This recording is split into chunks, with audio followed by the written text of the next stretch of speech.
بسم اللہ الرحمن الرحیم۔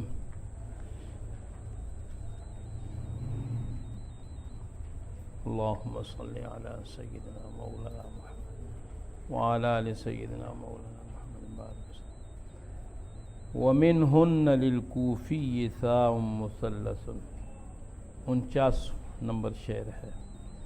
رموز حرفی صغیر مرکب وہی ابجد کی ترتیب پر ثخذ و غش، ثا خا ذال ضا غین شین، یہ 6 حروف جو ہیں یہ مرکب یعنی اجتماعی رمز ہے۔ ایک ایک حرف کئی قاریوں کی رمز بنے گا۔ مقصد یہ ہے کہ جب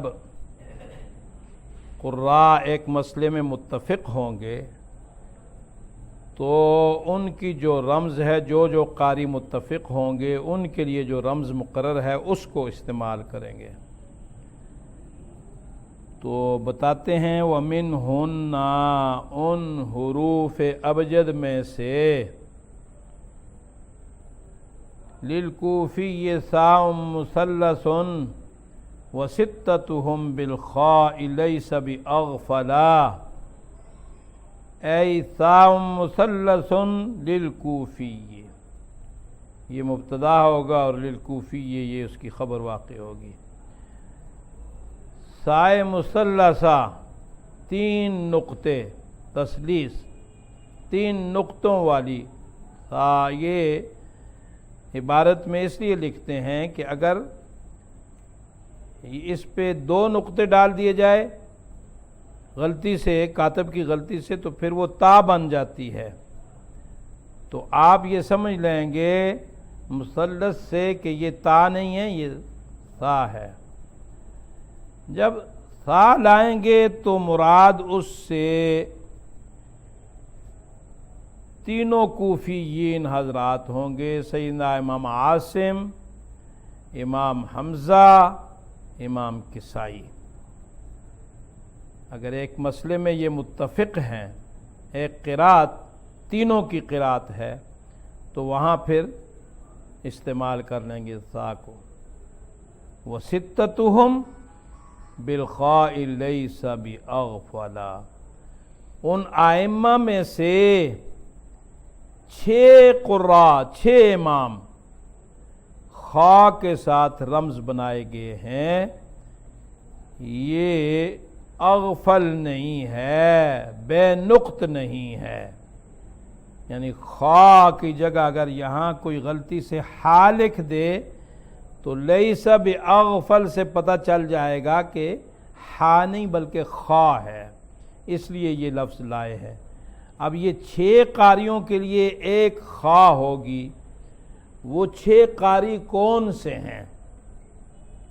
صرف امام نافع کو چھوڑ کر باقی 6 قراء اگر ان کی قرات ایک ہی ہے تو پھر ان کے لیے ایسا کلمہ لائیں گے کہ جس کا پہلا حرف خا ہوگا۔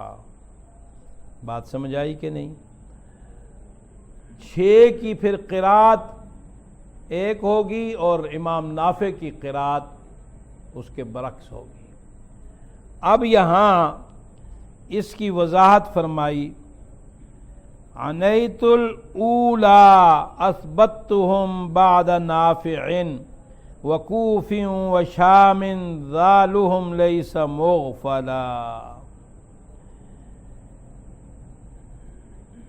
یہ ستتهم بالخاء یہ تو مبتدا خبر خود ہوگی، عنیت الاولی یہ ستتهم سے بیان ہے، یعنی میری مراد وہ لوگ ہیں الاولی الذین، وہ قراء ہیں جن کو میں نے امام نافع کے بعد ثابت رکھا ہے۔ ائمہ کی تعداد تو 10 ہے، تو شاطبیہ نے 7 کو اختیار کیا ہے، تو اب ان 10 کے اعتبار سے امام نافع کے بعد جو 6 امام کسائی تک بنتے ہیں وہ خا کے ساتھ رمز بنا دیے گئے ہیں۔ وکوف و شام، یہ و شام عطف ہے کوفن پر، دونوں مبتدا بنتے ہیں۔ ذالہم لیس مغفلا، پورا جملہ جو ہے وہ اس کی خبر ہے۔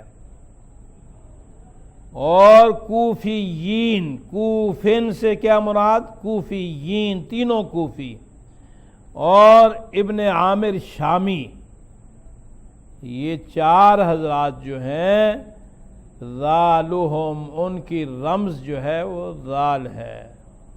لیس مغفلا، یہ ذال مغفل نہیں ہے، یہ بے نقط نہیں ہے، یعنی دال نہیں ہے بلکہ ذال ہے۔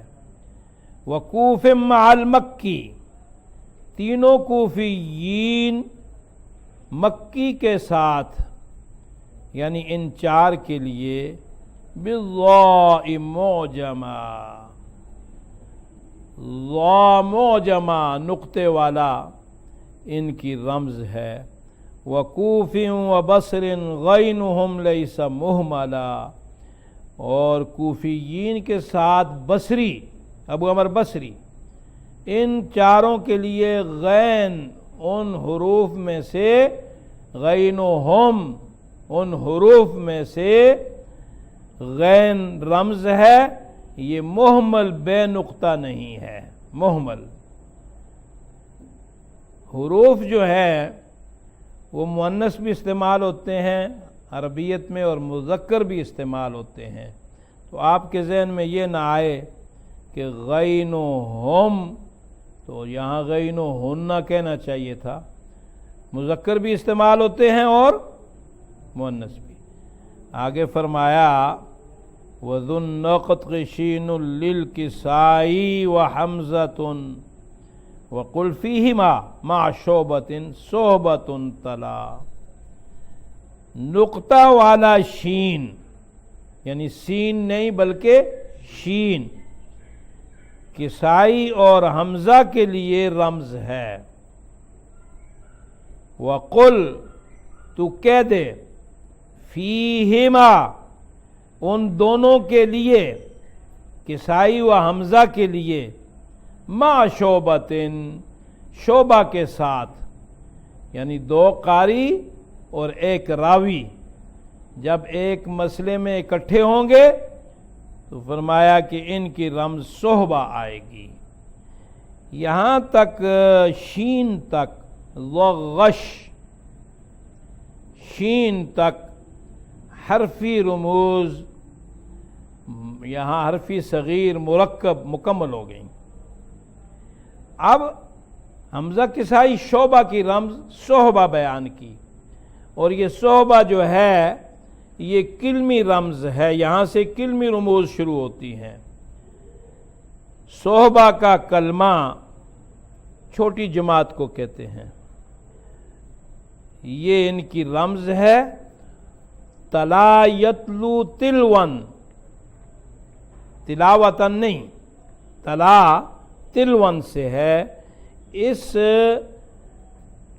کلمی رمز نے حرفی رمز کی اتباع کی ہے، یعنی اب یہ کلمی رموز اس کے بعد اب کلمی رموز آ رہی ہیں۔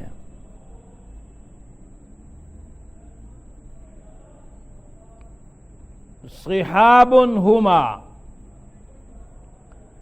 ہما قراء کی طرف اشارہ ہے۔ صحاب کا کلمہ ان دونوں کے لیے، حمزہ و کسائی کے لیے، ما حفصہم، ان راویوں میں سے جو حفص ہیں، ان 2.5 قاریوں کے لیے، 2 امام 1 راوی، صحاب کا کلمہ رمز بنا دیا گیا ہے۔ عم نافع و شام، عم کا کلمہ عام ہو گیا، پھیل گیا، صحاب ساتھی دوست، یہ امام نافع اور امام شامی دونوں کے لیے یہ رمز اختیار کی جائے گی.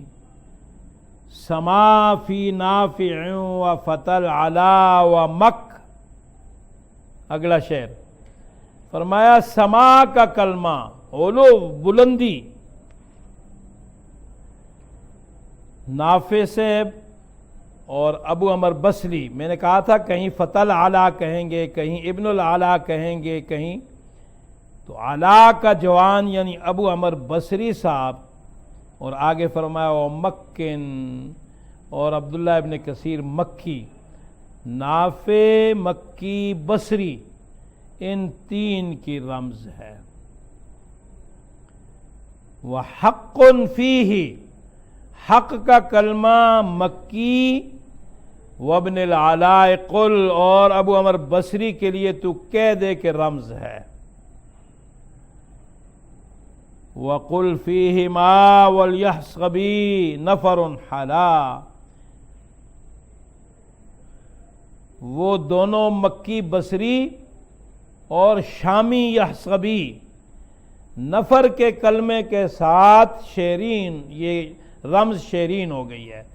بنفرن، نفر کے ساتھ رمز بنائے گے، ان کے لیے نفر رمز ہے. اور حلا، یہ رمز شیرین ہو گئی ہے. یہ حلا مستانفہ، یا پھر نفر ان کی صفت قرار دے دیں.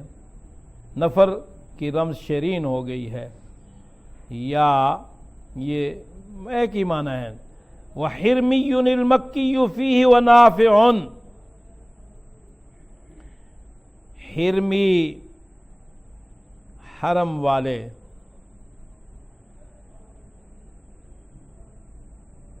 حرمی رمز جو ہے یہاں شاطبیہ میں مکی اور نافع کے لیے استعمال ہوگی. طیبہ میں آپ جائیں گے تو وہاں حرم والے پھر امام ابو جعفر بھی ساتھ ہو جاتے ہیں، 8ویں قاری، لیکن یہاں 7 کو ہی بیان کر رہے ہیں، تو اس لیے حرمی کی رمز جو ہے ان دو کے لیے حرمین والے ہیں یہ.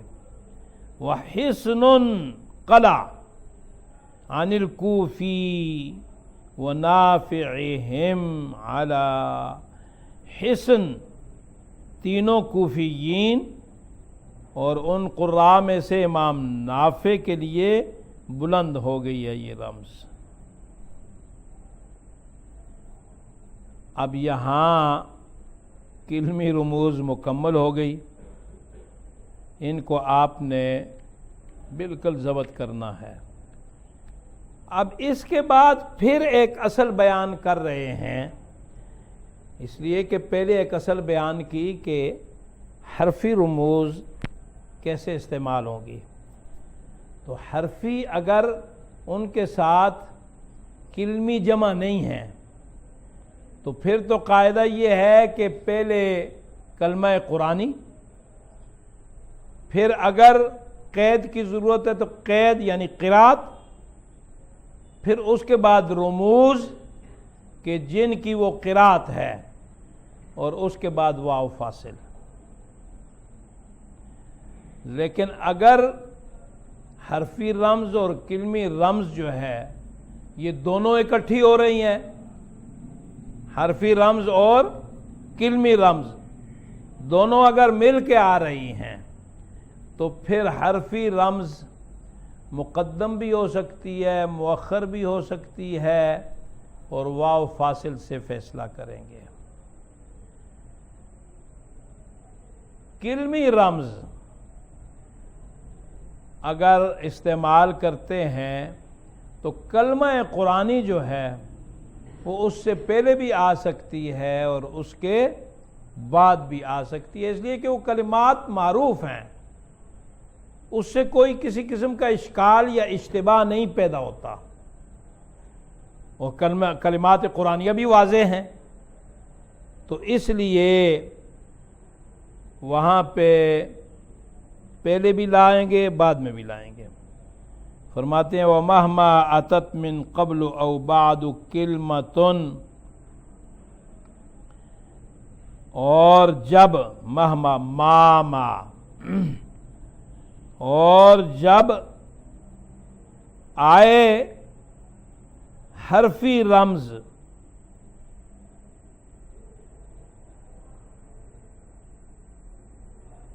حرفی رمز سے قبل یا حرفی رمز کے بعد، کلمتن کلمی رمز، اتت کلمتن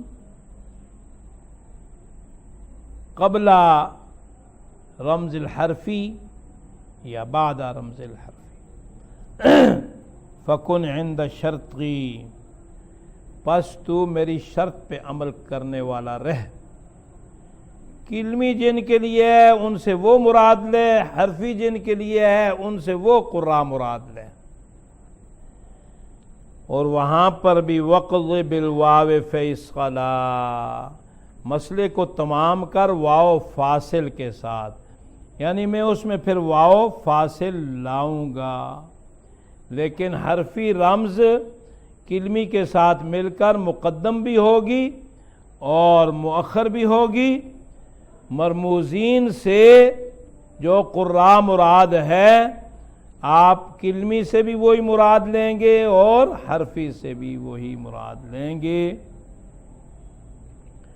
اور کلمہ قرآنی سے بھی کلمی رمز پہلے بھی بعد میں بھی آ سکتی ہے۔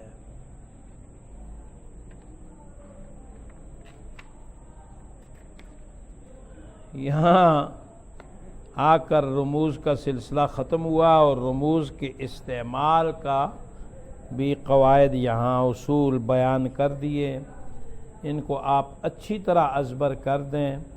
اس کے بعد ایک اور مشکل سبق آ رہا ہے، وہ ہے کہ مذکورین مرموزین کے لیے ایک چیز بیان کریں گے، تو جو غیر مرموزین ہیں، غیر مذکورین ہیں، ان کے لیے بیان نہیں کریں گے۔ اب آپ ضد سے ان کے لیے خود معلوم کریں گے۔ مثلا اس بات کہا تو آپ دوسروں کے لیے حذف مراد لیں گے، سمجھے کہ نہیں؟ اگر نون کہا تو دوسروں کے لیے آپ یا مراد لیں گے، جن کا نام نہیں آئے گا، جن کی رموز نہیں آئیں گی، تو اسے اضداد کہتے ہیں۔ ضدوں سے آپ معلوم کریں گے، اور وہ ضدیں معروف ہیں لیکن یہاں بھی یہ بیان کریں گے، اور ان کا ازبر کرنا، یاد کرنا انتہائی ضروری ہے۔ یہ سبق پھر انشاءاللہ آئندہ ہو جائے گا۔ وآخر دعوانا